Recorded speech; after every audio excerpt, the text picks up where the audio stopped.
action fanatics, welcome to another edition of the Bulletproof podcast. I'm your host, Chris the Brain. Joining me once again, it is the toy man, Christy Petrillo. We are here to be your date tonight and guide you through another wonderful movie review here on the Bulletproof podcast. And we're throwing things off balance tonight. So this is already so awkward. All right, Brian Campbell, do something. Get us back on some kind of track. Yeah, I was going to say that I'm still taking applications for Valentine's for this year, but Toyman just kind of put me on the dating block there. Yeah, you're dating anyone who's listening. I guess. According to Toyman. Send me some nudes, I guess. I don't know. Subscribers, Ryan. What did you just... I said his application could lead to a spike in subscribers. Yeah, you said that, but you must have missed what he said. And I didn't say anything. I don't know what you're talking about. Oh, my word. Do you know who's listening? All right. Anyway, folks, yes, this was originally, if you listened last week, and if you did, of course, I thank you for doing so, especially if you made it all the way to the end where I said, next week here on the Bulletproof podcast, we'll be talking about Balance of Power starring Billy Blanks. But... Well, you dumb bastard. But then the Toyman reached out to me. And since it is Toyman's goal in life to have as much non-action content on both this podcast and the site, he suggested we watch a little something called Valentine. And there's action in Valentine. And being the fact that it is Valentine's Day week, that's where I would be like, you know what? Yes, we can go off the beaten path here. We can go in another lane. And yes, of course, there is some action as well. But, so yes, it made sense. And especially also that we're doing these more frequently. When we were only doing them like twice a month, it's like we're an action podcast. We need to be doing action movies. But now we're doing these. I feel like we're here every day, but we're not. But yes, we're going to talk about 2001's Valentine.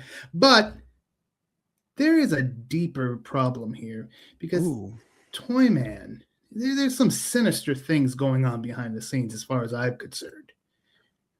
Office drama? We got some office drama? Toyman, as I said, his goal is to have as much non-action content as possible. You want to know why that is, Ryan Campbell? I do. Let me know. You want to know why? Because he doesn't want it to be bulletproofaction.com. He wants it to be nosurrendercinema.com. Ooh. He wants it to be the No Surrender Cinema podcast. Do we have a hostile takeover going on? So he can talk about whatever. He can talk about Garbage Pail Kids. He could talk about Beethoven's Second. I can already see the podcast. I can see, you know how you always see like whenever popular brands kind of get so big and then one of the leaves and they have the YouTube video said why I left, whatever. I'll be why I left Bulletproof Action. He's not going to leave. He just wants to take over.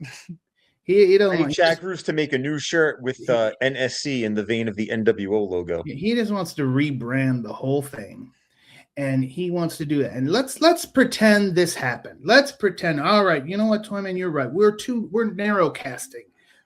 Let's cast a wider net and we can talk again. He can talk about all these movies he's been wanting to talk about. In Dallas. All these years.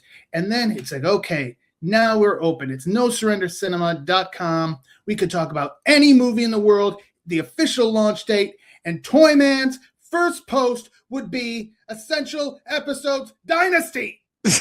What the fuck, Toyman? That's a TV show, you stupid son of a bitch. God damn it. I thought you were going to say it would be an action movie. Do you understand, people, that I am like the one thing preventing complete chaos? Toyman, I think you're taking it too far, especially, Brain, since I'm being painted as the villain before we get into this horror movie, that I'm apparently the killer that needs to be revealed early on. Back during the Scene of the Week heyday, you were the one who suggested that I do the Garbage Pail Kid Scene of the Week. That came from you. That was at your direction. And you have been known to dabble in some Bulletproof After Dark content. You know what? Number one, Scene of the Week. That was the beauty of Scene of the Week. it could just be an action scene from any kind of movie. It's just a scene. And as far as dabbling in other content, motherfucker, I'm writing about 15 goddamn posts a goddamn month. If one of those isn't an action movie, 100%, kiss my ass. All right? Thank you. Well, speaking of... So Brain is saying he needs more Barry Chan on the podcast. Son of a bitch. Speaking of features, Brain, we tell them about Bulletproof Spotlight that got its first episode. Let's talk about getting old CTV out of his comfort zone. And I did a nice little interview with the director of Misdirection, Kevin Lewis. And yeah, that's up on the YouTube channel. It has double-digit views as last I checked, which was more than I was expecting. But I hope you do check it out because, again, Bulletproof Spotlight, that's what we wanted for to spotlight these smaller films. You know, they don't have these big budgets. They don't. They need people like, I don't mean us as a website. I mean viewers. They need, you know, they rely on word of mouth and people getting out and sharing with their friends and talking about these things. So if we can help these movies get made and maybe make a little bit more money so the next movie gets made and show these people there's a market for this kind of stuff, then we're happy to do that. And these grassroots people, marketing campaign. Indeed. And these people are much like us. They're fans of movies too, and that's why they're in this. And you know, again, everybody help each other out. But yeah, that is Kevin Lewis had a strong movie poster game behind him. Like if there's like a vibes check of movie posters behind a director during his interview shot on the Zoom call, he definitely passed that. Yeah, he did. And you know, Toyman, if you guys can't see this because you only get the audio version, but Toyman right now behind him has a Knots Landing poster. So, you know, I do not take that for what you will. You don't? Whoa. I do not. No. Behind me right now is a coat rack because I'm coming to you live from the living room tonight. Also, Brain, to derail this one more time. Yeah. We're recording this right after the Super Bowl just ended. That's correct. And as we're watching it, I knew we were going to record this after. I'd be like, oh, it'll be cool to maybe take a few minutes in the intro, talk about some of the movie trailers that we saw, our favorite commercials. They were all shit, Brain. And the movie trailers weren't even for new things. That all the movie things were for movies we've already seen trailers of. The Mandalorian and Grogu one, I continue to be completely apathetic to that movie, which for me is that's super sad. The Supergirl one, we did see Puppy Crypto, but all the other shots were from the trailer you've already seen. We've already gotten a Mario trailer. Hail Mary, we've already gotten a trailer. There was nothing new. And even and then the rest of the commercials were just AI slop. It was a rough night for Super Bowl commercials and the game itself. Well, you know, let's move on from that. Because, you know, love is in the air despite the way this intro has gone. Yeah, I was going to say, we can feel it. There's love in the air because it is, in fact, Valentine's Day week. And as I said, we will be talking about Valentine, courtesy. I want Paige to be my Valentine, Brain. I bet you do. I need Paige. She would send me some nudes. Okay. On a Nokia. On an old Nokia phone since 2001. Mm-hmm. Very pixelated nudes. Yeah, it'd be like a spelled out in Snake or something. I don't know. What? It would really, it would load line by line. Yeah. Anticipate, you know, but that's really, you know, better than the memory. We had to put effort into it back then, Brain. Yeah, it's better than the memory, better than the deed. It's the moment of anticipation. Waiting for the nudes to load. Yeah, exactly. But yeah, Valentine released. This was a wise release date, February 2nd, 2001. Right in time for Valentine. Very smart. I you know what the discussions were. I mean, I guess it was always going to be Valentine's Day, but it's like, do we do it at around horror movie season, around Halloween, or do we do it on Valentine's Day? It's always, I think, do we do it in the summer and make it weird, and then like maybe the DVD release comes out on Valentine's Day? That's a lot of options on the table. Yeah, speaking of the Super Bowl, I think I saw something in the IMDb trivia that this did have a Super Bowl commercial. And it's like, you know, not normally the type of budgeted movie that would have a Super Bowl commercial.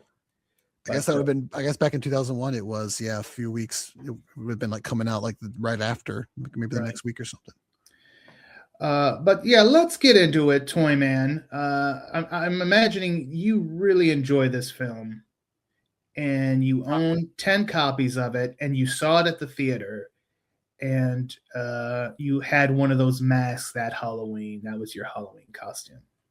Confirm it was not my Halloween costume. All of these things. All right. It was not my Halloween costume, so I will deny that. I own the original DVD release, and I own the Blu-ray that Shout Factory put out.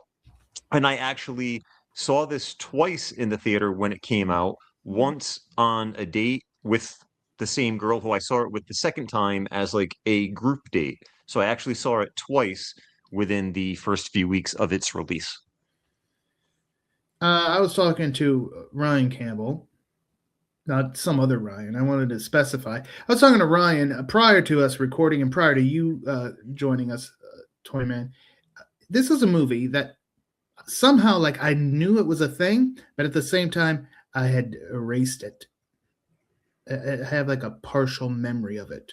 Yeah, I know I didn't see it. I did not see it, but I was one of like, how I would have had to know because I mean it was freaking Denise Richards at her height. Yeah, and that's the thing is all these people were in other things. You've got Jessica Capshaw and Katherine Heigl who were in like Grey's Anatomy. You had David Boreanaz who was in Buffy and Angel and all that. Yeah. You had Mary Shelton who would eventually be in Scream, and I mean there was people in here that were all kind of really hot names around the time, and I feel like I remember the marketing for it, but I had never seen it. Well, now I guess the Scream, I know what you did last summer, had all kind of, it really came in on the very tail end of that, height of that. Well, we've all seen it now, and we're going to talk about it because it starts off back in the 6th grade dance, and we see a young man named Jeremy, and he is getting rejected and laughed at by one girl after another. There's Paige and Lily and Shelley.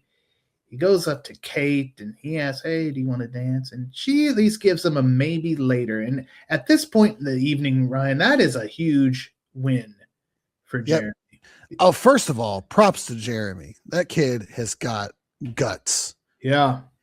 Like usually these movies, you see like that kid works up the courage to ask even one kid. This guy, he just doesn't even give a shit. He went to every single popular girl and tried to get that dance. Jeremy's a legend as far as I'm concerned. At least in this dance. Maybe not what he does in the future, but. Ooh, you know what I would have been doing? Let's see, 6th grade. I would have been discovering Pokemon and checking out episode 1, The Phantom Menace, and probably fantasy booking with some of my wrestling toys. Figures. That's probably what I was still doing. I'm trying to think. I think this would actually be right. 6th grade. I was in, now that I think about it, I was in the 6th grade in 2001. I'm pretty sure. Oh, I'm trying to think. No, I'm lying. My 6th 99, grade. 99 of 6th grade. My 6th grade would have been 1986. And you know what I could have been doing on Valentine's Day? Prepping for my birth in 10 months? No, I didn't know that was happening.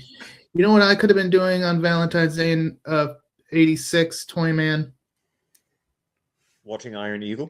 Primetime? I could have been at the theater. Well, I wouldn't have been of age to get into the movie. But the Delta Force came out on Valentine's Day of 1986. Oh. Cannon's gift to those. I was going to say, well, we were just talking about wise choices for release. And Cannon's like, no, not every guy's going to have a date. And he doesn't want to be sitting at home depressed. Let him go out and watch some terrorists get blown up. You know what, Menachem Golan? You're a very smart man. That's why you're on the Council of Elders. You don't release it on July 4th when you got to compete with like a bunch of other patriotic movies. Yeah, no. He's like, we're gonna do this. We're gonna give the Valentine or again, and I've said this before, if your woman was like, hey, why don't we go see the Delta Force on Valentine's Day? And she was like, yeah, you marry that woman instantaneous. You bring the preacher to the damn theater. You marry her. Drop to your knees and you propose as Right. Paris gets his head blown off. Yeah. That's the woman to keep. If she's like, yeah, of course we'd go see fucking the Delta Force on Valentine's Day. But we're talking about Valentine. Well, don't marry her if she's fucking the Delta Force. Don't do that. Maybe find someone else. Back to our film. Jeremy got the maybe later, and he's like, oh, that gives him a little bit of confidence boost, because at this point, you would think he'd have given up. But as you point out, Ryan, he just keeps going. But then Toyman, he spots Dorothy. Dorothy sitting off to the side, being ignored by everybody, and she takes this as her big W for the night. The fact that he's got nobody, he's been rejected, so now they can just be miserable together. Yeah, Dorothy's, we'll just say, is a little bit more his speed. Yeah, she's a little on the chubby side, which is perfectly fine, but enough to where you would assume she probably also gets teased by other kids and all that stuff. And she's probably self-conscious about it as well. Yeah, and she doesn't have the confidence to be going up to the boys and saying, "Hey, boys, want to dance?" So not only though, they don't just dance; they're playing like some tonsil hockey under the bleachers. But then some of the boys see, and Dorothy turns on Jeremy and is like, "Oh, he attacked me." And so the boys drag. You're right there. All right, now that's taking it too far. But yeah, they drag Jeremy out. They rip his clothes off, kick him. He's got a bloody nose. Poor Jeremy. It looked like it was going to turn around for Jeremy, and it ended even shittier than it started. And don't forget, the bloody nose comes from his anxiety when the situation starts breaking down, not from the beating. Not like that's a little bit of a tell. Yeah. Yes. No, yeah, they were like just kicking him in the gut and whatnot. Thank you, Toyman, this is why Toyman, he's seen this movie 99 times. And he's got it on every format. Yeah, hold on. Toyman he's taking down the Knots Landing poster, and it's Falcon's Crest. All right, now. Hey, Lorenzo Lamas was on Falcon's Crest. Falcon's Crest, not Falcon's Crest. Now you got me saying it wrong. See, he's pissed off at me, folks, because I said the name of the show wrong. 13 years later, we pick up with Shelley, and she is played by Katherine Heigl, and she's learning Ryan Campbell how to be on Grey's Anatomy. But first, she's on a blind date with third-person Jason. He's annoying. He's very annoying. Yeah, he is the stereotypical like early 2000s disastrous blind date kind of like character. Speaks in third person, is like shamelessly just trying to get in Katherine Heigl's pants kind of thing. Like you've seen early 2000s like sitcoms and shows. You know the guy. So she wraps up the night quickly because she's got a big med school final the next day anyway. I guess she was probably trying to let off some steam and whatnot because take her mind off it. Yeah, right. Yeah. And instead, she probably should. So she goes back to med school, and she's going to work on her cadaver that she's named Chad. We have a cadaver named Chad as well here as part of the show. Sometimes he like just kicks. He just assumes it's gas escaping or something. He's most weeks he's dead to us. But now moving on, she's working on this cadaver Toyman, but she hears something, and as far as she knew, she was the only one in the building. Time for the jump scare portion of her evening, and that must have been one hell of a bad date that it motivated her enough to go work on a dead body at 10 p.m. 11 p.m. at night. Right. So let alone one named Chad.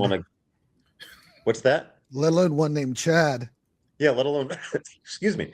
Let alone one named Chad. Usually most women would want a bottle of wine or a nice bubble bath and go home and relax. And she's like, no, I'm gonna go stick my scalpel into this dead body. She was hanging with Chad. That's a really good early 2000s joke, Brain. Hanging Chad reference. Is this How I Met Your Mother? From the election of 2000, Brain. I'm aware. I think Brain has become a cadaver. I'm aware. Take that, Florida, you bastards. Bet you guys aren't expecting to get a Hanging Chad joke in the big 2026. What I was expecting was a Toyman dated reference, which I will assure you when it comes, it will be much older than 2000. Now, so she goes to check out what this noise is, or what this and she finds another student in the locker room, and yes, we get the jump scare. But then she sees that there's a Valentine's Day card taped to her locker, and when she opens it up, it's not your typical, it's not I choose you, Toyman.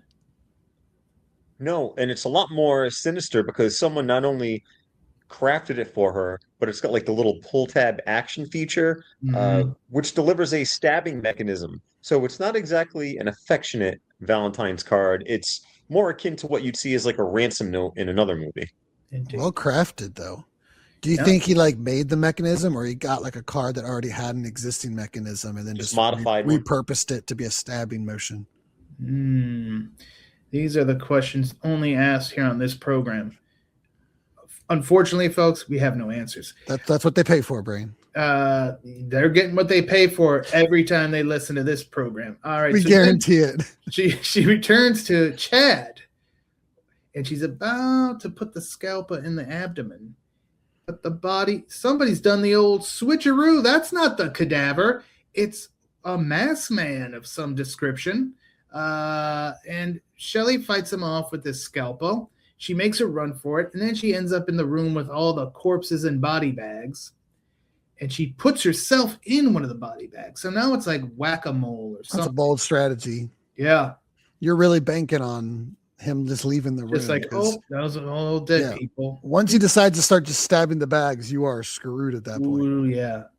And we need to mention that the masked man is not wearing a Killer Bees mask or a hockey mask. He is wearing a Cupid mask, which was last seen in the beginning flashback that several of the kids at the dance, when Jeremy got the shit kicked out of him, were wearing it as they watched and cheered on when he was getting beaten.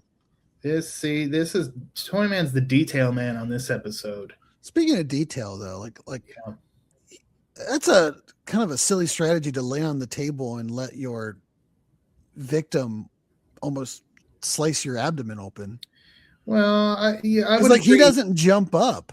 He kind of like breathes in, and she like freaks out and then looks away and comes back and it's gone. So it's not like he like jumped out and grabbed her before she could cut him. Was he just going to lay there and let her? I would agree with you, but at the same time, this is obviously not a well person we're dealing with. Good point. So, but yeah, at first he's just stabbing, but then he unzips the one, and there she is. He slits her throat, zips her back up. You see the blood just draining out what a way to go. And that's not the only blood we see, because we see that through the mask, the killer's nose starts bleeding. Dun dun dun. Jeremy, Pearl Jam.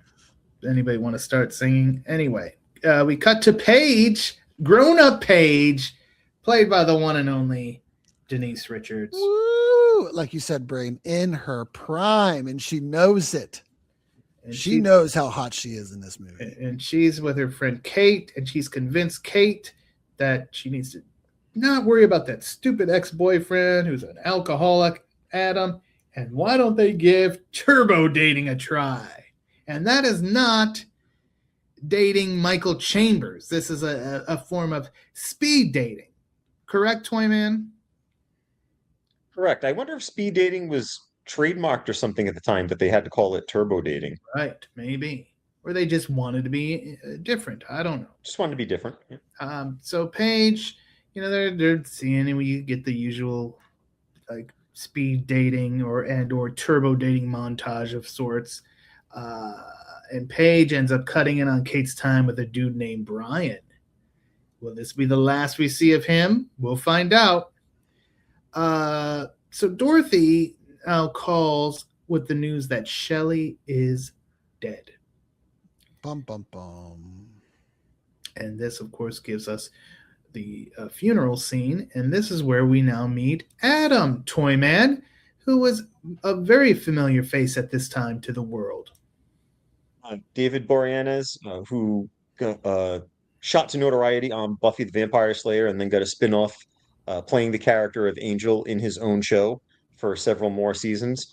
Like Ryan said earlier, this was kind of like the hot crowd of like the young up and coming actors and actresses in this one. So a lot of appeal to mainstream audiences with this film, which was something that you wouldn't normally see in a lot of like 80s to 90s horror. Like you might get that one or two big name, or you'd get someone like Tom Atkins or Leo Rossi, like one of those like familiar like cult favorites. But this was kind of an ensemble cast of like the who's who that you would see in like Maxim magazine at the time. Well, I think because it was coming on the heels of Scream, and I Know What You Did Last Summer, they were able to sell it on a lot of these big names doing a slasher film, whereas the movies that were early on the upswing had to go find more unknowns and then maybe get like a Sarah Michelle Gellar, like in Scream, as like that's the big name, but everybody else kind of relatively unknown at that time. So yeah, this is coming on the late. A few years have passed. Slashers are in. They got a bunch of like you said, the up and coming A-listers in Hollywood. And so Adam is there to support Kate at the funeral. She does spot a bottle of tequila in his back seat, and that gives her a little bit of worry. But he's like, "Oh no, it's a gift. Don't worry about it. I'm 3 weeks sober. Hey, why don't we go out to dinner?" He's moving pretty fast. We are introduced to grown-up Lily, and then we meet one of the worst characters in this film, the detective. Detective Vaughn approaches the friends. Toyman, you seem to like you would know a lot about Detective Vaughn. Because he's the worst character in the movie. And he's also bald. Yeah, he's also a known character actor. Been in a lot of stuff. Yeah, I believe he's Canadian. Fulvio Cesare, I believe is how it's pronounced. He's popped up in a million things, but I'm actually surprised that Brain did not throw in a tidbit about Dorothy as far as who Dorothy is in real life, because she's got a pretty famous lineage in her family. Please enlighten us. Jessica Capshaw, who plays Dorothy, is not only the daughter of Kate Capshaw, but the stepdaughter of Steven Spielberg. I did not know that. Willie Scott herself. Indiana Jones, the Temple of Doom. I just thought she was the one doctor from Grey's Anatomy. The stepdaughter of Steven Spielberg just did like one movie and then a TV series for the rest of her career, and that's like really pretty much it. I believe she was in a couple other movies. I can't think of what. Because Grey's is still going. I'm pretty sure she was on it for like 20 years. Wait 2009 to 2024. Everyone. She was in Minority Report. She had a role in Minority Report. Okay. Toyman and everything else was kind of like. Toyman just put a Saint Elsewhere poster up behind him now. It was all a dream. It all happened in the snow globe. Bring out all the hits. I don't know why he has all. I don't know why these TV shows have posters, but Toyman's got them. I have a Denise Richards poster behind me, just so you guys know. Okay. Is it Tammy and the T-Rex? It's when she's in that sub in the James Bond movie. Is it Die Another Day? Was she in Die Another Day? She's in one of them. Or is it Tomorrow Never Dies? I think she might have been in Tomorrow. I think it's Tomorrow Never Dies. I get those all mixed up. But yeah, the detective, he's there, and he's like, "Hey, when's the last time you talked to Shelley? You were all friends. When's the last time you talked?" "Oh, it's been a while. She's been very busy with her schooling." "What about the Jason Marquette? You know anything about that guy? She was out with him." "No, we don't know." "Well, he's missing, so that's a problem as well." "All right, good for you." Dorothy goes home, and she has a creepy Valentine waiting for her. So there you go. And we saw what happened to the last person who got a creepy Valentine. So you got to start thinking there may not be much time left for Dorothy. But now Dorothy gets a visit from her love interest. What a dumb name this is, Campbell. As a first name, Campbell, it definitely is. Mm-hmm. Campbell, did you recognize Campbell? No, I don't think so. Is Daniel Ryan, did Cosgrove? you? I did not know. So I you're not going to should, know where as I my know him from, namesake. but I assume that we have all seen National Lampoon's Van Wilder with Ryan Reynolds, I don't and remember. he is the villain. He's the guy who shits himself at the end. There you go. I don't. I'm not sure I ever saw Van Wilder, or at least not Really? all I feel of like it. that's one of those films that like maybe not to the point of, something like this with like the A-listers, but I feel like that was the big hot comedy at the time. It was like coming off all the American Pie stuff. It was like the raunchy one. Yeah, maybe I was raunched out by then. I don't He know. was in 2 episodes of Blue Bloods, which also Fulvio this year was also on Blue Bloods. Got a few Blue Bloods alums in here. I I do. know him from the latter days of 90210. Okay. Well, I mean, I probably did see him on Blue Bloods, but how many years between was that? And was I paying that much attention? Probably not. Well, anyway, he shows up. He's got a hard luck story. He's like got some kind of startup company he started doing, and That sounds very Campbell to me. yeah, it does actually. And he needs a place to stay. So, I live in a mansion with my family. And hey, maid or housekeeper, make him up a room. And then this family brain. Let me tell you about this family. Let me tell you. Go ahead.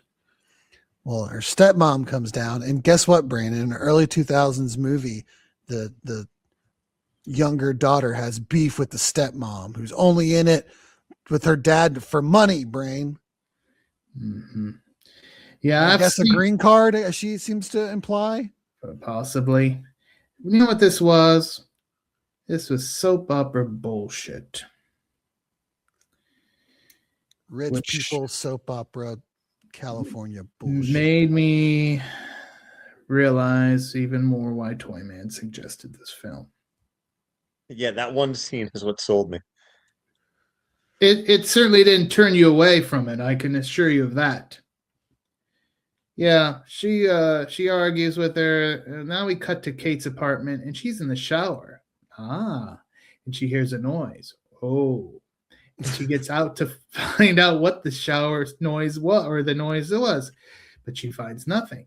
But then when she returns to the shower, now the water won't come on, and she has shampoo or conditioner in her hair. I empathize with this, Brain. I've lost water 4 times since Christmas here.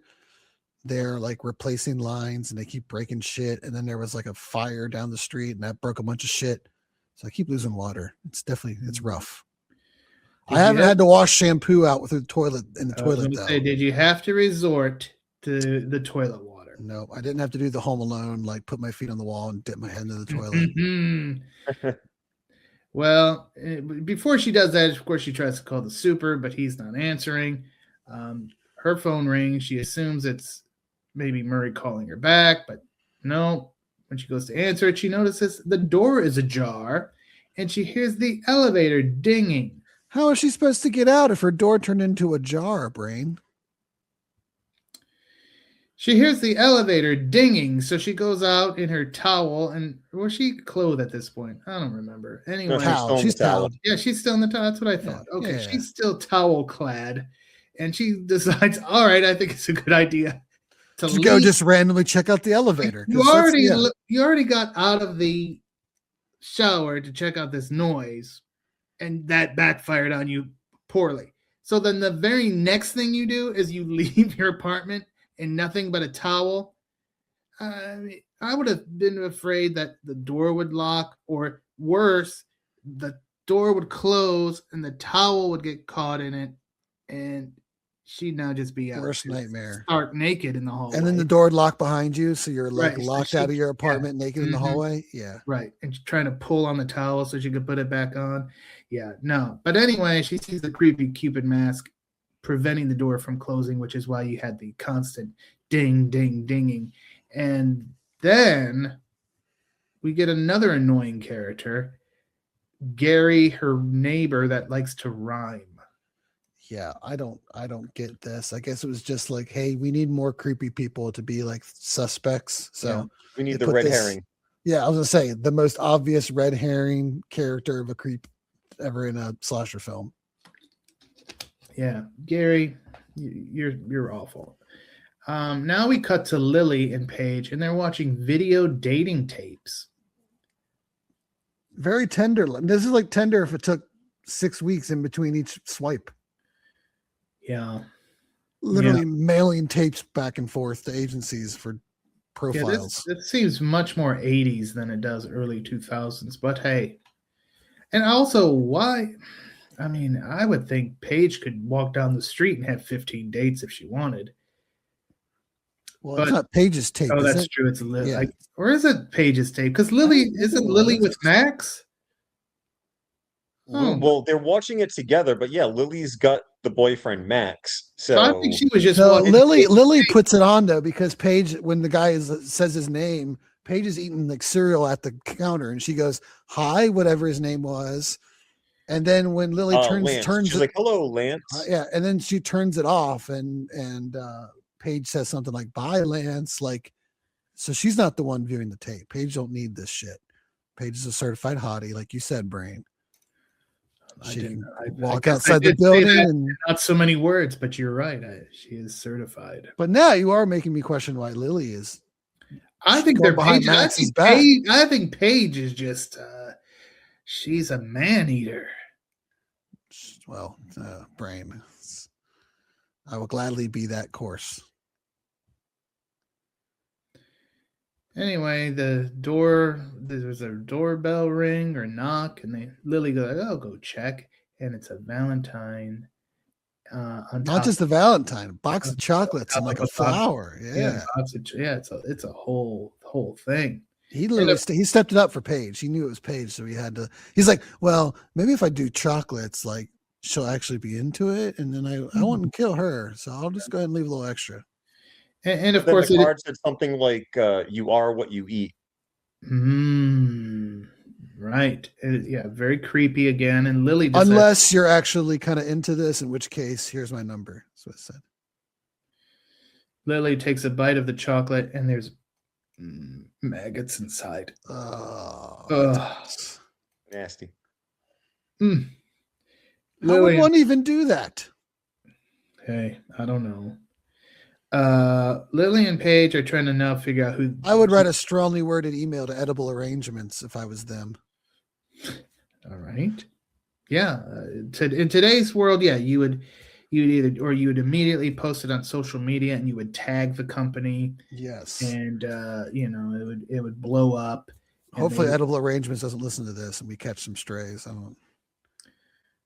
Sponsorships for us. Yeah, we're definitely never getting those $25 chocolate covered strawberry bouquets. Nope. Thanks, Ryan. That was gonna pay for my. You had that in the works. Yeah. Once again, what could have been worse is I could have also said that it was 1-800-flowers.com or something. You're right. Well, anyway, Lily, they're trying to figure out who this JM that signed the card is, and then they're like, "Well, wait a minute, could it be that pervert Jeremy Melton? No, he would have moved away years. Why would he have moved away? Well, where's the logic there, Toy Man? Do perverts, when they get old, move somewhere? Tell us." Well, it makes no sense because they all apparently still live in the same area all together, despite their various successes. But I think that they said that they hadn't seen him since he was a kid because he got sent to reform school. Yeah. So they assumed like he might not return to the scene of the crime, as it were. He might not come back to the area. It's also funny though that they like can't imagine that anybody would be different than what they looked like in 6th grade.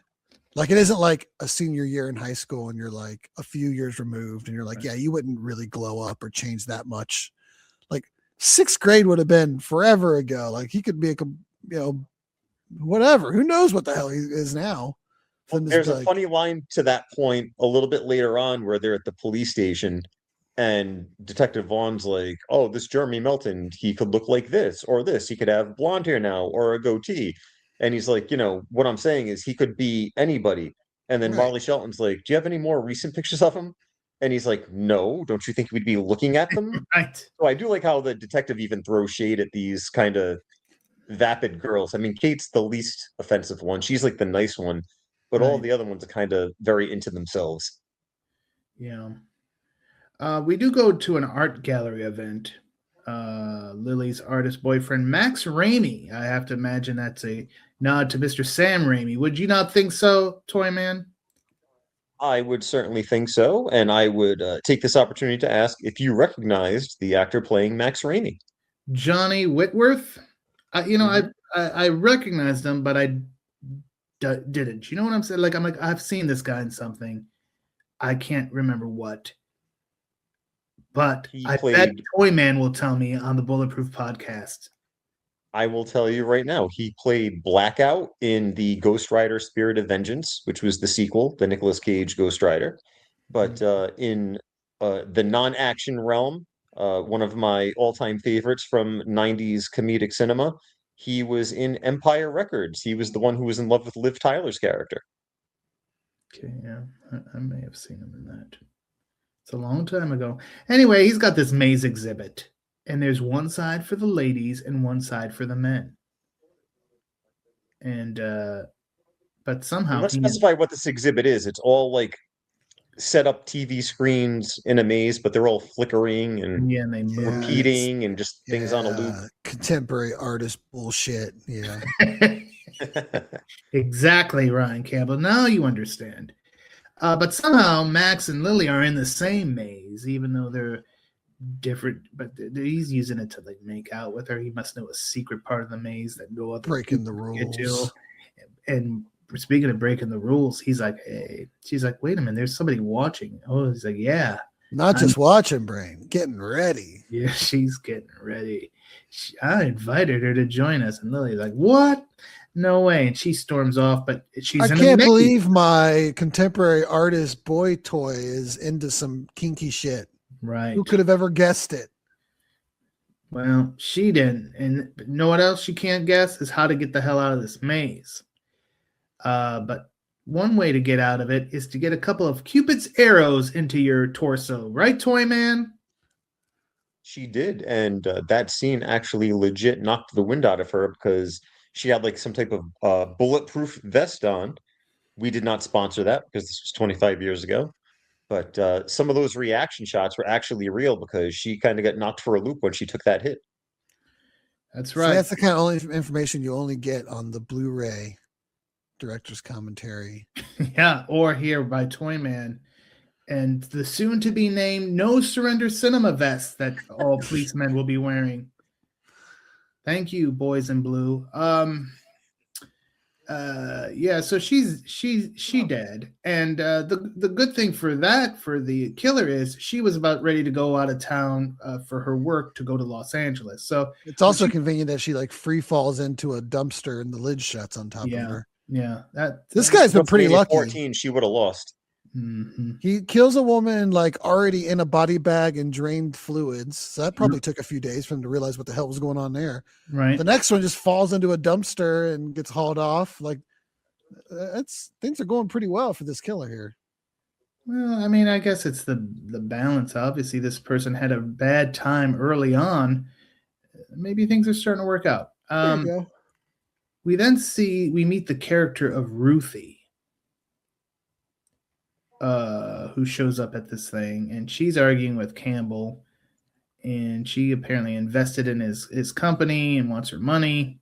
Then we see Adam meeting up with Kate at a bar, which is a strange place for a recovering alcoholic to be meeting people, but he does order a club soda. Yeah, he's trying to put the work in, you know.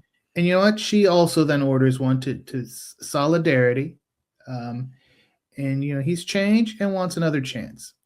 Detective Vaughn meets with the ladies, and it's like, you know, you probably should have told me about these threatening Valentines.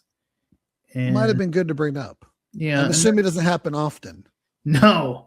I mean, if it did, it would even just be once a year. But yeah, and they talk a little bit about Jeremy Melton, and Dorothy then was worried that she's going to be the next one because she comes clean, Toy Man. She's like, Jeremy really didn't attack me. And now all the girls are like, no, it can't be him. Like, he wouldn't come back. And Dorothy seems to convince them, like, no, like, I set him up. Like he's back because of all the shit that we put him through when he was a kid. Like it's him. So she kind of gets the ball rolling. It went from, oh my God, remember this kid to like, holy crap, is he like stalking us out of revenge for this sixth grade dance bullshit? Mm-hmm. Yeah, Kate's got a whole revenge of the nerd theory that she's sharing with Adam. I mean, Dorothy is, I guess, is the only one that really, like, to the other girls. I mean, they're sixth graders that just said no. Like, Right. is that really that terrible? Right. Like Dorothy was worse because she. Right. And if he was killing the guys that, poured the punch on him and stripped them, like, yeah, like, but yeah, not really. But again, the only reason they did that was because of Dorothy. So she was the. Right. She's the linchpin of the whole thing. She's the catalyst. Yeah. Mm-hmm. Well, Kate is now, this is possibly the truest to life portion of this movie because Kate now, obviously, she's had this issue with Adam because he's an alcoholic, and then she's no and yes, and now she's like, oh, why don't you come upstairs? You women and your mixed signals. Listen. Anyway, she invites him up, and he's like, no, he's being the gentleman. No. I don't want to do something you'll regret. Always leave him wanting more, Brain. So then there's that. So now Detective Vaughn has a Jeremy update, and Toyman mentioned this a bit ago because he likes to spoil things in the movies that we talk about. But yeah, we get some computer enhancement possibilities of what Jeremy could look like today. Pinnacle of 2001 technology. Yeah. Now they'd be like, Grok, show me what this guy looks like with a beard or some bullshit. You're right. And then he would have like 3 eyes. AI slop. And then he starts asking about the men in their lives. So then Vaughn, though, keeps Paige behind Toyman because there's been some weird glances between these two during this meeting. Yeah, I mean, to Ryan's point, she's hot and she knows it. She owns it. Even in the beginning, they're at the funeral and she takes off like her little cardigan, and the girls are like, "You're at a funeral," because her bust enhancing bra or whatever. Like she was dressed for like a night out. The corpse wasn't the only thing stiff at that funeral. Thank you. All right, so we are now sponsored by Blue Chew, ladies and gentlemen. Oh, we've been trying to get on Blue Chew for a while. Wait, you've been trying to get on it. I don't know what. Where were we before we started going off on this tangent now? Yes, Detective Vaughn. No, she is not thrilled with the fact that he is paying her so much attention, and he's kind of like being a little skeevy, like, let me just lock you in my office for a second so I can, try to feel you up. And she threatens him and basically says, if you don't get your hand off my thigh, I'm gonna, you should shove it up your ass and use yourself as a puppet because I'm not interested. And he's kind of left embarrassed. He's kind of like looking around, like, hoping like nobody saw that. So, I mean, I will say this about the Denise Richards character. She is the girl that's hot and she knows it, but she's not a dummy. Like, she seems to be very assertive and she will stand up for herself. Oh, yeah. So at least it's not like she's not your typical bimbo. She's the alpha. And do you think they did this again to give us like another red herring? Could the frickin' detective be somehow involved in these killings? I guess, but even then, like, it's very flimsy with like I said, these other red herrings they keep putting in there. There's nothing really. They don't go the extra mile to give us any kind of connection to the main group to make us think that. Like, they're just I was just like, why is this detective such a? Yeah, they're just these like tangibly weird people in their lives now that for all we know haven't been in their lives before these events started. So yeah. And I get the whole, that's the one of the horror movie tropes is you have the most unappealing characters in the world. So when they die, you're like, haha, yay, I want to see them die again. But I didn't care for this detective, not one bit. And obviously, Paige didn't either. So we go back to Kate's place. And Scream 3 did it much better. Okay. With Patrick Dempsey playing like the detective who they also kind of drop some hints could be the killer kind of thing. Like there's like some sort of connection there where like it could be him. That's right. And you know what, folks? Later this month, and we're going to have Scream 7. That's right. We are. From the Toy Man, because again, you know the ulterior motives. I told you what they were. I'm wise to things. You gave the game away. I'm wise to these things. Anyway, how come I'm not wise to these things? I'm directly involved, and I'm not wise to them. You're just playing dumb. You know, you do have a booking background. I think you are booking yourself into a corner, Brain. I'm not doing anything. I'm just hosting this program, and I will continue to host when the rebranding goes. If I'm asked to, if not, I will. I could move to a co-host position. I could, I don't know. I could just make the graphics. Whatever's needed of me. I'm a team player, and there you go. But yeah, we go back to Kate's place, but Kate's not there. But the Cupid Mask Killer guy is there, and you know what? Who he finds? It's Gary trying on Kate's panties. Oh yeah, we had mentioned earlier that someone had been stealing them. Yeah, Kate's panties. Do you all remember during the Attitude Era? Do you all remember during the Attitude Era when bra and panties matches were the rave, man? They were happening on cable television. Were a common thing. Yeah. And when JR every once in a while he'd have bra and panties. He really emphasized that. He'd go low and slow, just like when he cooks his meat, low and slow. Anyway, and then the gag was him always trying to like break down the matchup with like, and then just falling back on it not being a Texas catch can classic kind of thing. Mm-hmm. What a time, Brain! What a time. Well, we find out that so the killer attacks him with an iron. Gary, get out of people's underwear drawers. All right. We Very find interesting attack with the iron, though, because he burns his face, which is logical because the iron had been plugged in. Because there's kind of like a running gag of Kate leaving the iron plugged in. But then instead of just kind of using the iron as brass knuckles or as an apparatus to just like, punch and bash your head in, he is whipped with the heavy side of the iron. Yeah. Yeah, Nigel McGuinness used to bring an iron to the ring with him back in the day. But yeah, and I think today's modern irons, if people are even using them anymore, I think they just shut off after a while. They do. A Toy Man knows because sometimes he has to press his slacks for when he takes the coat off visitors when they come over to have some pound cake. Freshens up their jacket with a nice iron. He might, or just himself. You're like, we've got company coming. Oh, let me press my slacks. Let me go steam my pants and tie my sweater around my shoulders, and put on a chapeau. Anyway, we find out that Vaughn has been interviewing the boyfriends of the ladies, our friend group. And then he calls with an update about Jason Marquette. They found him. They picked him up. Okay, so this is one of their JM, Jason Marquette. He's the last one to see Shelley alive, or so we think. All right, so there we go. We see Campbell has kind of been, he's staying at the house, but they're putting him to work over there, Toy Man. He's like become a handyman, whether he wanted to be or not.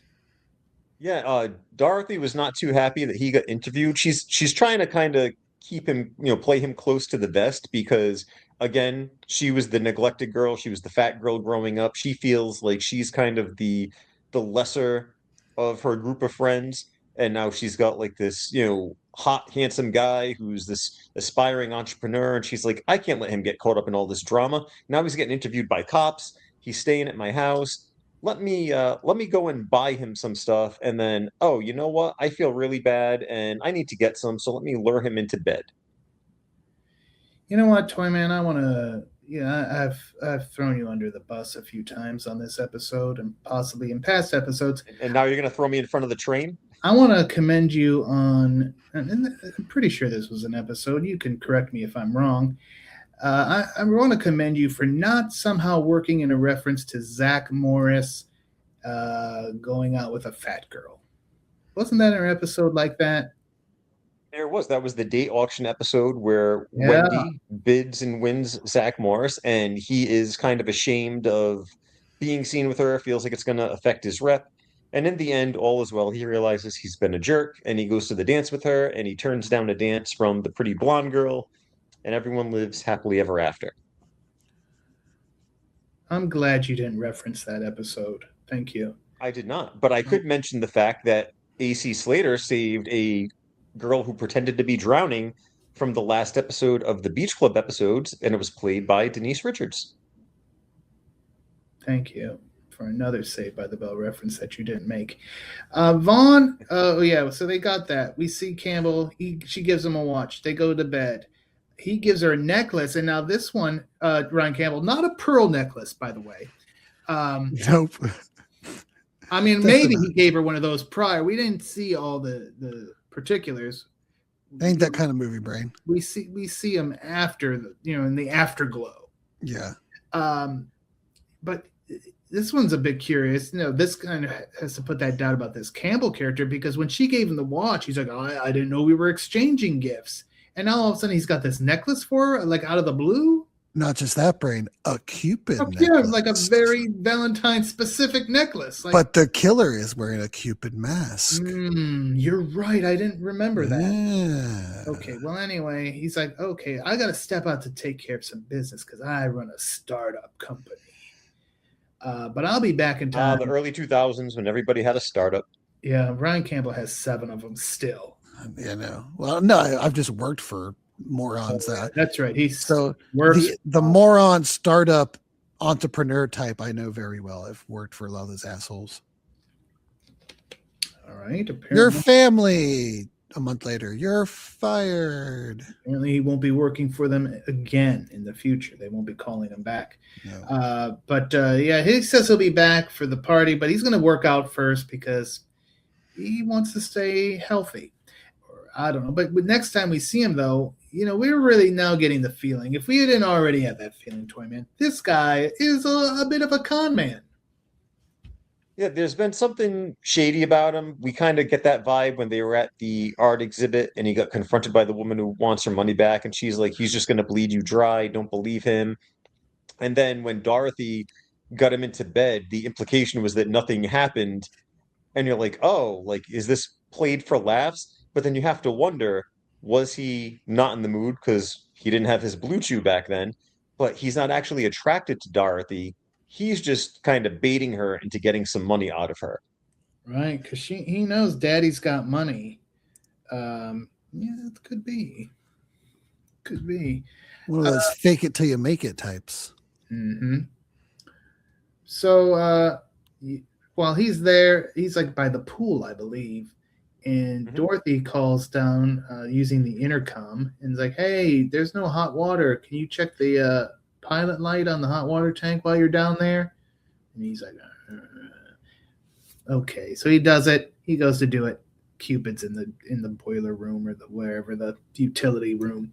And goodbye, Campbell. We don't have to worry about you. Not you, Ryan. You stay. We've got some more show to go. Dang it, I had my hand on the mouse. I was hovering over the log out. At least keep your hands on the mouse and the key and don't be looking at your poster. Now, it's party time, folks. And Campbell hasn't returned, so we see Dorothy doing a little stress eating. Adam shows up. He's looking to cash in his TLC IOU from Kate, which was not the... Yeah, Kate, a lot of real big thought and effort put into that Valentine's gift from Kate. She's trying to, Turbo Dating Brian shows up, Toy Man. Yeah, Turbo Dating Brian, I looked up the actor. He's a character actor that's been in a million different things, just as like these little bit roles, but he kind of gave me a Brian Thompson vibe, kind of like a little bit of like a tall, imposing guy, a little bit of odd feature to him. Yeah. So kind of like this guy was like a perfect red herring because he was attractive enough that the girls wanted him, but at the same time still looked sketchy enough that like, okay, could this be Jeremy Melton? Is there something sinister about this guy? I'm pretty sure the Jason guy popped back up again at some point. Wasn't too, he? Right? Wasn't he at the gallery? He was at the art exhibit, and he was just kind of like glaring at people. Yeah. You said that Turbo Dating Brian had some odd features. He may have an additional odd feature depending on how much damage the wax does. He could be scarred for life. But yes, he shows up. Paige is like, he's like, I got a surprise for you. Let's go upstairs. The surprise, Ryan Campbell, was his penis. Yeah, that doesn't work too well. Even to all you guys out there, even if she's kind of like being flirtatious with you, you can't just jump right to surprise penis. Doesn't really work that well. You got to build up to your band, Ryan Campbell. Surprise penis. We couldn't get booked. We had a hard time getting booked. Yeah, I mean, I don't even know unless you are, and all our sets were only 2 minutes. Unless you have like something really. I was waiting to judge her reaction to see if it was going to be like maybe it was a big surprise. Right, like if it's like an 18 inch. For those of you out there that have been watching A Night of the Seven Kingdoms, you know what I'm talking about here. Right. I mean, there was an absolute hog in like episode 2 of that show. My word. That could work, but you really better be like blowing somebody's mind with what you've got going on. Right. To call it a surprise. If it's just your average everyday, come on, buddy. Anyway, he's like, he shows her his penis, and he's like, wax it, and then she's like, okay, well then why don't you? Poor phrasing. Yeah, she has him stripped down completely, then she ties him to the bed, and then she blindfolds him, and then of course there's candles with wax at this point because they've been burning, and she pours the hot candle wax on his junk. And again, that could cause some permanent damage, some scarring. He's going to need that blue chew afterwards. And it might lead to some neurological disorders. Yeah, it could. And it will most definitely, at the very least, give you a negative attitude. Angry investor Ruthie somehow knows there's this party going on, and she shows up. And she sees Dorothy's necklace and is like, that was my necklace that Campbell stole from me. Bum, bum, bum. Paige, which makes sense as to why he would just pull it out when he's like, I didn't know we were exchanging gifts. He was probably like, let's see, what shit do I have in my bag? Dating Brian who pulled it out. Oh. There you go. Everybody's pulling it out. To be fair, like it doesn't look like that expensive a necklace for everybody making such a hubbub about it. Well, it's the principle of the thing. He's just a thief. Paige is like, this party sucks. She's gonna chill out and go to the hot tub. Ryan Campbell is very much waiting for that scene to happen. I locked back in at this point, Brain. Mm-hmm. So now Max shows up and he's looking for Lily. He's like, hey, I called LA.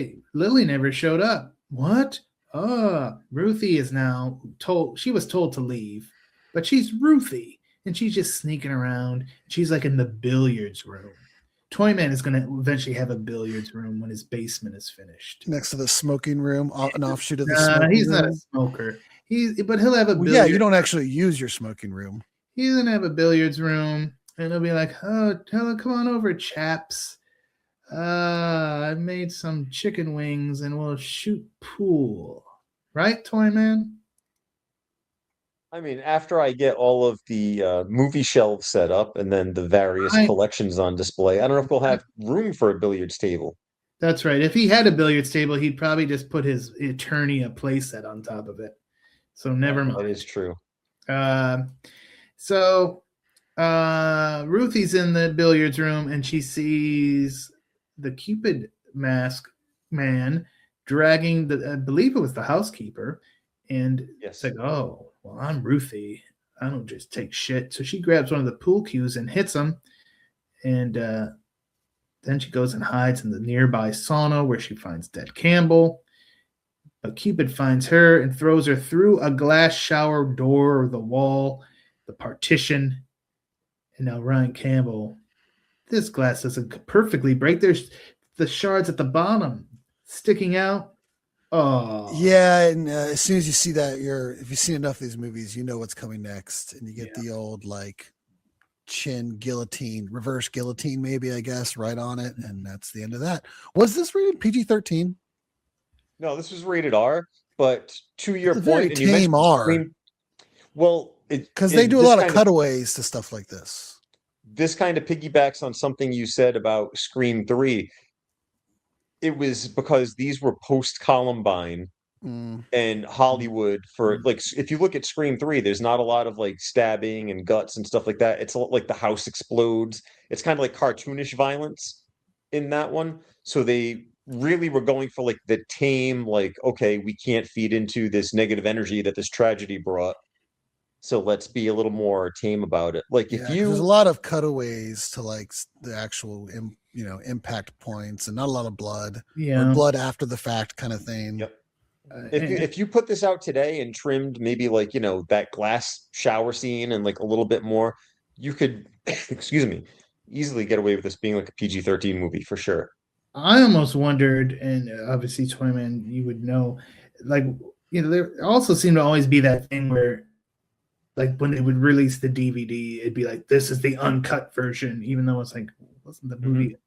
Like, I didn't know if it was one of those gimmicks where like maybe it was a little bit more graphic on one of the releases, or that's just the way they made it. No, this is Valentine in its purest form, although there are some scenes that were filmed that I believe did not make it into either the theatrical or the DVD release. That explains a little bit more about Jeremy Melton's backstory. So it's not just like, oh, here's this kid at the 6th grade dance that got the shit beat out of him. Here he is 13 years later. We think he's killing people. There was a little bit of the in-between time to kind of show the gradual build into, oh my God, now there's this Cupid killer on the loose. Gotcha. Well, Kate at this point has tracked down Dorothy and tells her the Lily news, and like, well, maybe Paige has heard from her. Where's Paige? She's probably in the hot tub. Vaughn calls and like, hey, we had to let Marquette go, but I'm on the way to this party. All right. Kate catches Adam drinking, and now she's going to do the storm off. Not just drinking; he's already drunk. Yeah, he's had a few. So that didn't last long, but it's one day at a time. It also confirms her suspicions about the drink in the back of the car. Like he was never. He was lying. No. Like, what step is this, Adam? Anyway, meanwhile, we get to experience the wonder of Paige slipping into the hot tub. And this is where the movie went from bad to great, Brain. Please tell us.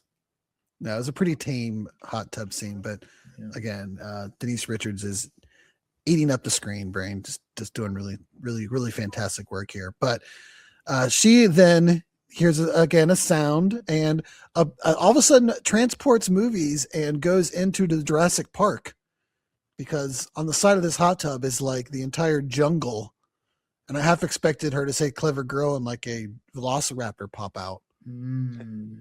But a little bit of a misdirection, because you assume that the killer's going to pop out of the brush, but he does not. No, there's a rose.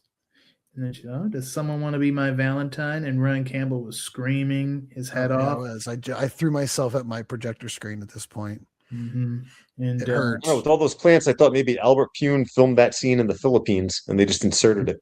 Could have been. Cupid throws her back into the hot tub, closes the cover. He's like, oh, that's not. Like, oh, that's a rough way to go. That is. But then he said, he's drilling some air holes for her. So he's wants to keep her like a lightning bug in there. He's still trying to keep his options open in case she was kind of into it. So he's giving her some air holes. Except then when he catches her with the drill.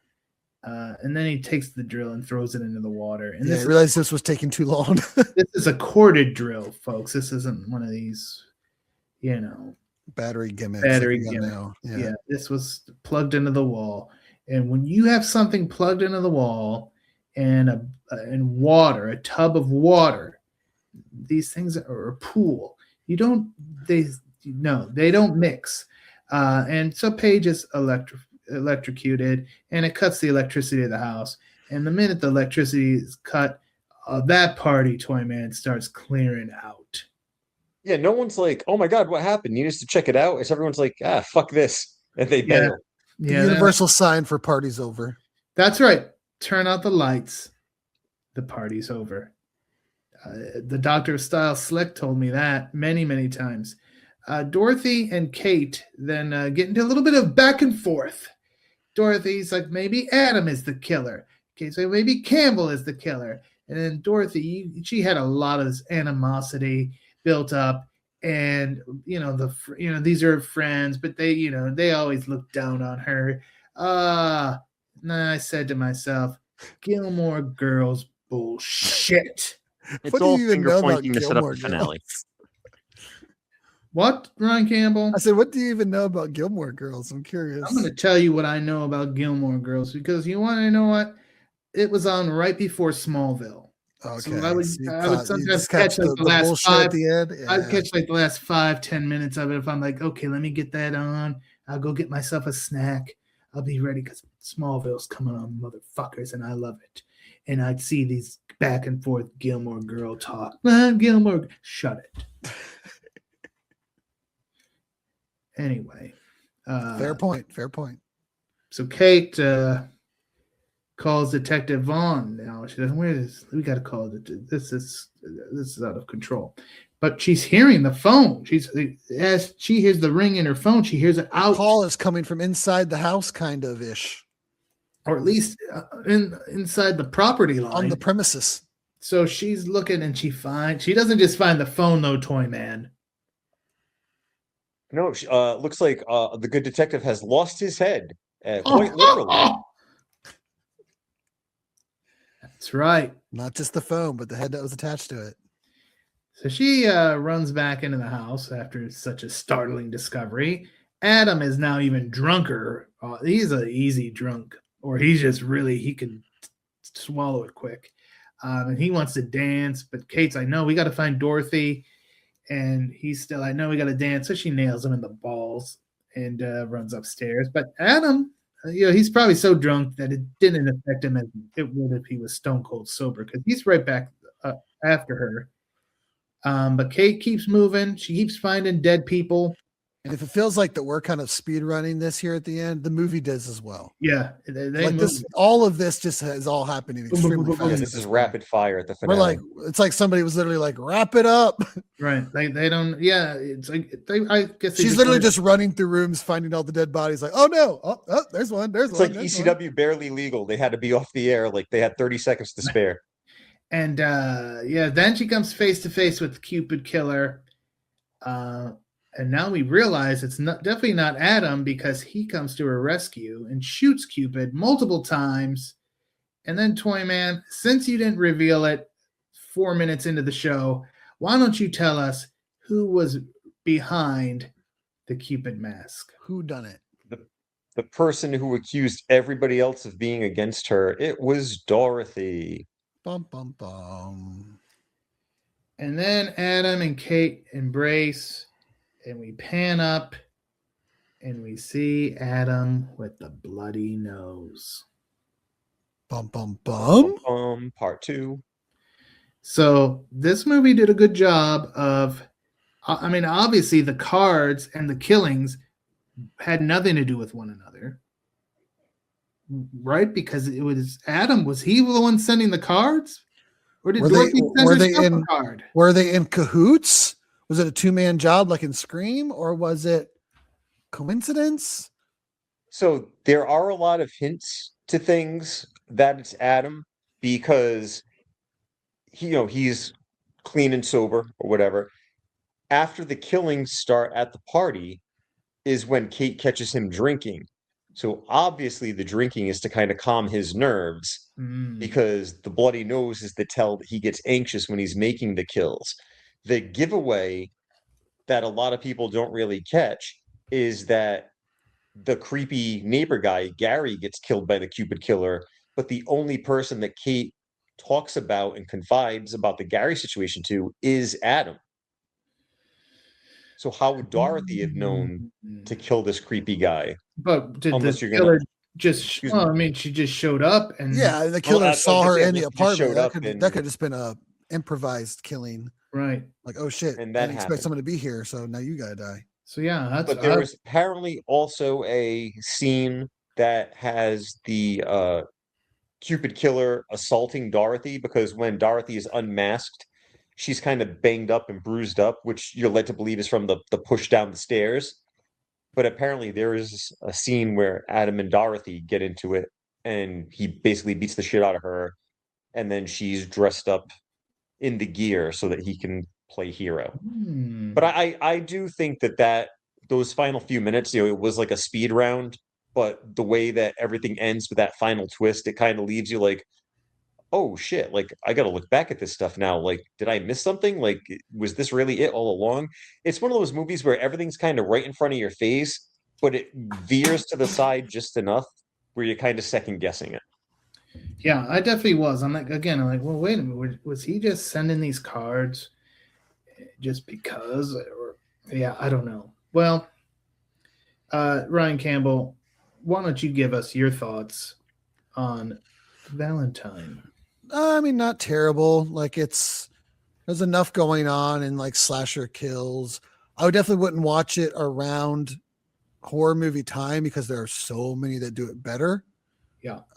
They really fail at the whodunit part of it. That's one thing Scream just does better than anybody. It's like almost every single person that they present as a possible killer, like it's part of the meta is that, well, who is it? And well, it could be you. Like in the movie, they'll be like to their friend group, why each person is a credible threat to be the killer. And you're, as the audience member, you're like, well, yeah. And and you're intrigued to figure out who it is at the end. This one, like none of the red herrings that they had presented made any sense to be the killer. And we were kind of just like, I guess I'll just wait till the end and find out. But I mean, there's enough scares and kills and things to keep the movie moving. Having Denise Richards in it certainly doesn't hurt. But yeah, I mean, not one that I would make like a routine viewing, but as like a fun little change up on Valentine's Day when you are single, not a bad watch. I would suggest My Bloody Valentine over this one. Tubi actually started playing that right after this one. Which one, the original or 2009? I mean, both are fantastic. The 2009. Yeah, the 2009 one is what I would. That was one of the best reboots. Yeah, as far as horror goes, for sure. I really enjoy that one. Yeah, I would agree. Yeah, this one again. If I knew about it, I had forgotten about it. I certainly didn't see it. This was my first time seeing it.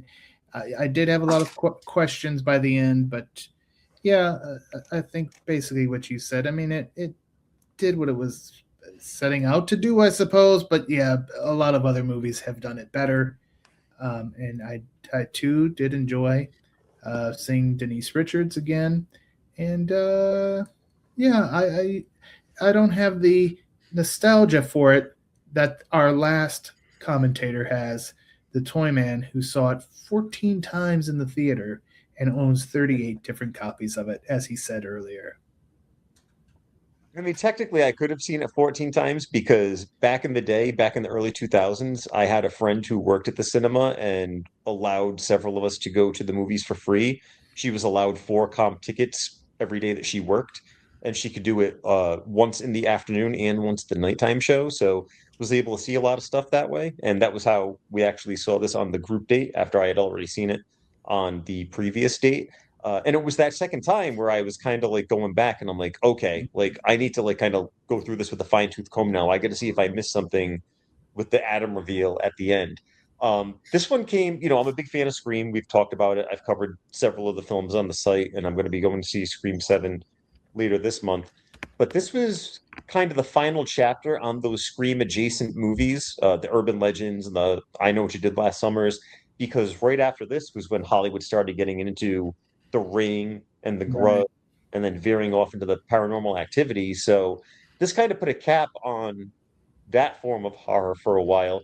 And I will say that I probably have gone back to this one more than I've gone back to I Know What You Did Last Summer or Urban Legend. I think this one is an easier watch because I don't think it's as complicated as some of those. What I mean is I don't think you need to pay attention to every little thing with this one, because I think that if you just take it at face value, that final twist makes sense. But when you hear that there's other footage out there or that there's all these little hints that they kind of threw in there, it's just kind of like like that light bulb above your head. But if you just turn it on and you're not really, one to care about every little nuance that leads to the twist, it's an easy watch. To Ryan's point, it's not excessively gory. Like, the kills are relatively minor, so Right. it really could pass for like a CW level type of horror movie. But I think it's good. I think it doesn't get the credit that it deserves. But when you put it against something like, the My Bloody Valentine remake or any of the Scream movies, I mean, we're talking about it being further down the totem pole. But if you needed something different, just like as a one-off, I think this is a fun movie. Urban Legends is a banner, though, for sure. The first one, for sure. The second one's kind of weak sauce. Weak sauce, folks. And that will wrap up our discussion on Valentine. But now let's wrap up this show by talking about social media. You can follow us there at Bulletproof Pod on X and Blue Sky, at Bulletproof Action on Instagram and Facebook. I want to congratulate some people right now. I want to congratulate Mikhail, Jason, Roger, Brianne, and Eleanor for winning our Anaconda giveaway. Thank you so much for supporting the show and the site. Glad you won. We are going to have at least 3 more giveaways here in the near future already lined up. So stay tuned to the site. Stay tuned here on Bulletproof Action. Definitely not edible arrangements gift cards. No, here on the podcast. And Possibly again, Blue Chew. Possibly. But yeah, so stay tuned here on the podcast and the site, bulletproofaction.com. Of course, bulletproofaction.com, as long as it's still that. Brian Campbell's going to continue his coverage of A Night of the Seven Kingdom. Ooh, Brain, I know you're not into it, but we have a massive Survivor Series style 7-on-7 matchup coming up next week. I'm so hyped. The last episode ended with our valiant knight asking all of the knights of Westeros, is there none among you? Because no one would come join and be his 7th that he needed. And then the reveal, the main theme came in for like the first time in the series. It was a hell of a way to go out, and I'm hyped for this next episode. There you go. And this Friday, Valentine's Day Eve, it is going to be another installment of World's Most Dangerous. This time, World's Most Dangerous Restaurants. Ooh, I was Check going to say it out. flower shops. Check it out. And let me tell you what, if you don't have your reservations for your restaurant for Valentine's Day, at this point, you're likely screwed. It might be dangerous for you. So get the DoorDash going. But yeah, that'll be coming up. And oh, baby, I thought we would just spend the night in. Got some DoorDash. Listen to Ryan Campbell spit game, huh, ladies? Yeah. At RyCammon7. That's right. I putting together a slow jam CD for the evening. I do have a date, Brain, for Valentine's Day. I will be Oh. taking my beautiful daughter out. Oh, that's nice. Very nice. Be fun. Very good, Ryan Campbell. I'm happy for you. I might watch the Delta Force just like it's 1986, but we'll find out. Next time, we will, in fact, do the Billy Blanks James Liu movie Balance of Power, as we promised you. We'll be doing that. And then you know what we're going to do the week after that? Steve James and Red Brown in Street Hunter. Toy Man, I haven't watched that one in a few years. So I'm looking forward to revisiting that one here on the podcast. It's been a while for me too, but in Feb, we celebrate Red. There so you we go. got to squeeze him in there. Well, I don't.